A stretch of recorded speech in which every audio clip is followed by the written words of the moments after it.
welcome to Like Totally Vegan. Today we're gonna make corned beef with seitan and 100% vegan.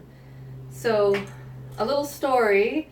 When I was a kid, whenever my parents asked me, what do you want for your birthday meal? You know, your favorite meal. And it was always corned beef and cabbage. And I would just douse it with a ton of vinegar. And I just loved it. I had it all year round. And then when I went vegan, I missed that flavor. So now it's back. It's not as fatty, thankfully, as the animal version. So it's a lot better for you, but it's got that great flavor and perfect for St. Patrick's Day. All right, let's get started. Now we're gonna first talk about the seitan. And you can use seitan that you already made. I made a video on how to make seitan in your bread machine. You can buy some pre-made seitan. I would definitely suggest a more mild flavor, like a fake chicken, very mild, because if you get something like taco seasoning style, it's not going to work with the brine and everything, so you want something kind of mild. And this is the bread maker seitan I made. And then what gives it that corned beef flavor is this brine. So we're going to go ahead and make that. So right here I have 6 cups of water, and I'm going to turn on the heat. And we're going to bring this to a boiling. And then while that's heating up, we're going to add some other ingredients. 1 tablespoon of brown sugar. And I'll have these ingredients and amounts on the information below and a link, so just check it out. And then this is 1 tablespoon of sea salt. And then it's 4 tablespoons of pickling spices. You're welcome just to sprinkle them in with the brine, but then you have to wash it off to get to the meat. I like to put it in this kind of tea bag, a giant, I guess it's an iced tea bag, and I just put in the 4 tablespoons right in there.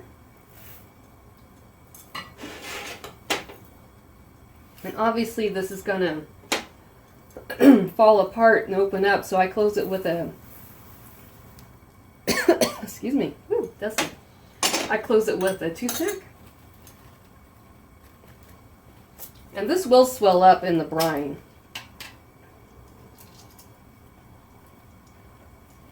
So I kind of leave some room for that. And I just poke it through. It makes a nice little sachet there.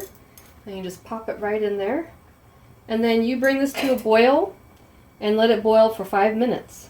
Great, so we've boiled the brine at a full boil for 5 minutes and turned off the heat. And then I let it sit and cool down, because you want it to really cool down to room temperature, because you're going to be pouring it into plastic. You don't want it boiling hot. It'll melt it. So that's what this is. It's already been cooled down. And as you see here, it's kind of expanded all the pickling spices, but it's really infused the brine. It smells amazing. And then we're going to add the seitan to the bag.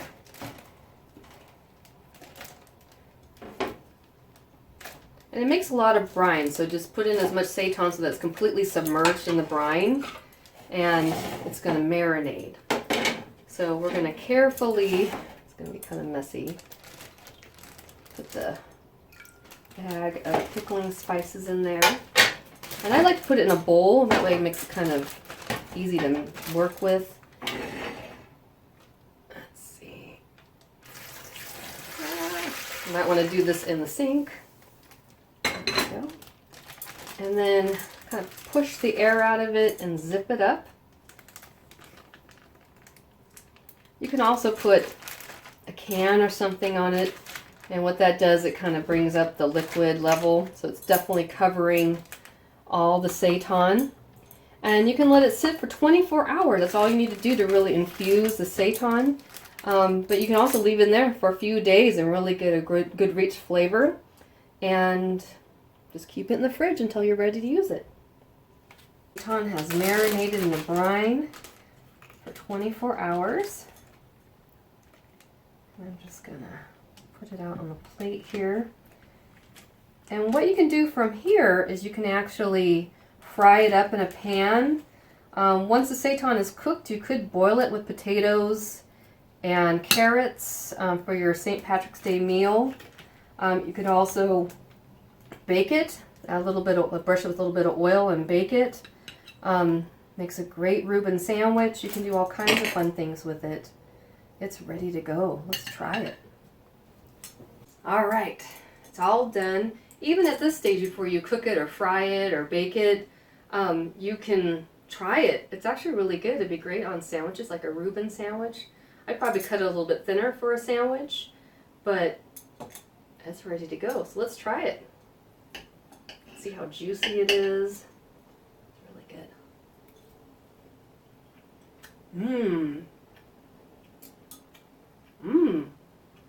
It's really good. You can really taste the pickling spices. Yeah, and the heating it up would make it taste even better. Yeah, it's really good. Well, thank you so much for watching. Be sure to go out and impress your friends with this wonderful corned beef for St. Patrick's Day or any time of the year or your favorite birthday meal. Well, thank you for watching, and I'll see you later. Bye!